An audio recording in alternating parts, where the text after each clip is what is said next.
For the first time in history, more than 50% of the world's population now lives in towns and cities.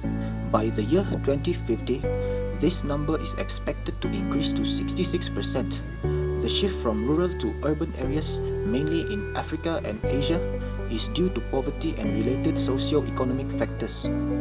For the most part, the rapid expansion of cities takes place without any land use planning strategy, and the result of human pressure has highly damaging effects on forests, landscapes, as well as green areas in and around cities.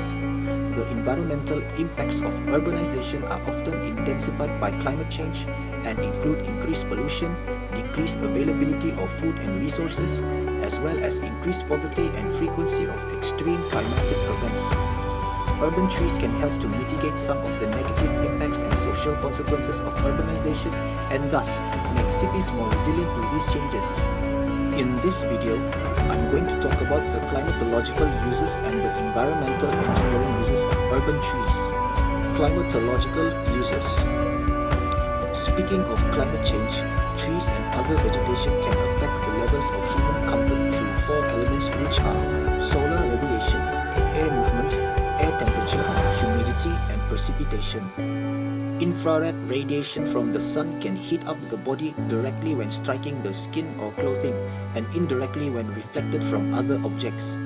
By having tree and other vegetation as shades, radiation would be blocked and some solar energy can be converted into chemical bonds through photosynthesis. Next, trees can affect the air movement and air temperature. It regulates the temperature and climate by redirecting wind.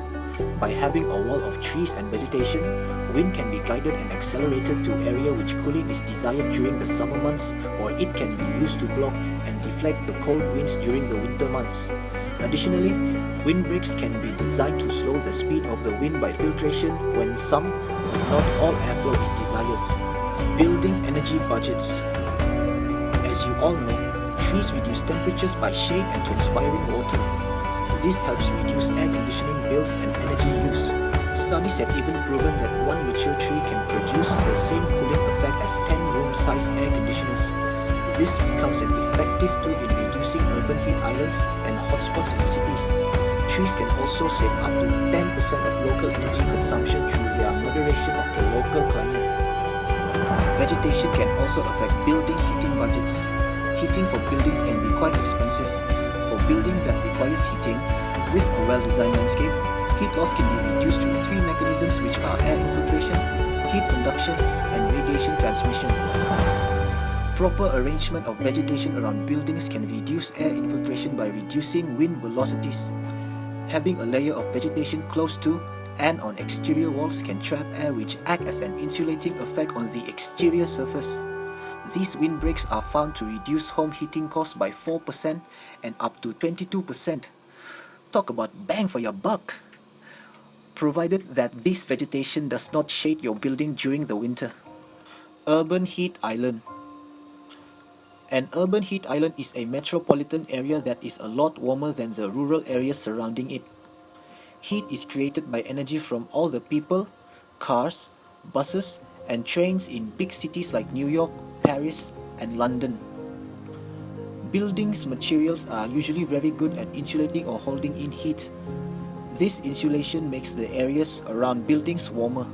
However, trees and vegetation lower the surface and air temperatures by providing shade and through evapotranspiration. For example, shaded surfaces may be 11 to 25 degrees Celsius cooler than the peak temperatures of unshaded materials. Large amount of solar energy is either used for photosynthesis or evaporating water. This in turn reduces building energy demand for air conditioning. Other than that, planting more trees and vegetation can reduce carbon emissions, which is responsible for global warming. Environment engineering. Urban forestry plays an important role in addressing environment engineering problems. This can include problems such as erosion control, noise, air pollution abatement, wastewater management, watershed protection, glare, reflection, and traffic control. Industrial human activities, such as the burning of greenhouse gases, release toxic chemicals and particles into the air, many of which are harmful to the health. concentrations are worse in crowded urban areas, and countries with huge manufacturing industries such as China, India, and Bangladesh have the highest recorded levels globally. Of all these pollutants, fine particulate matter has the greatest effect on human health. Most fine particulate matter comes from fuel combustion, both from mobile sources such as vehicles and from stationary sources such as power plants, industry, households, or biomass burning. Large trees are excellent filters for urban pollutants and fine particulates.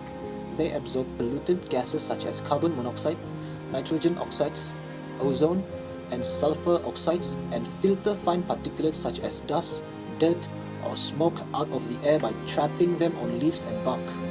In an active population, road traffic, industry, and construction, cities are expectedly noisy places.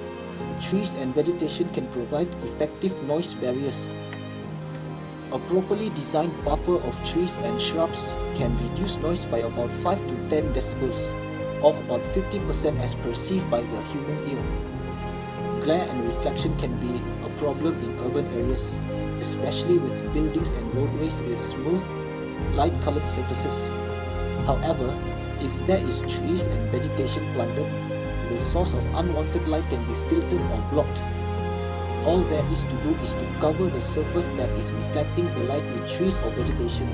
Although erosion control and watershed protection are important issues in rural areas, they are also a major concern in urban centers.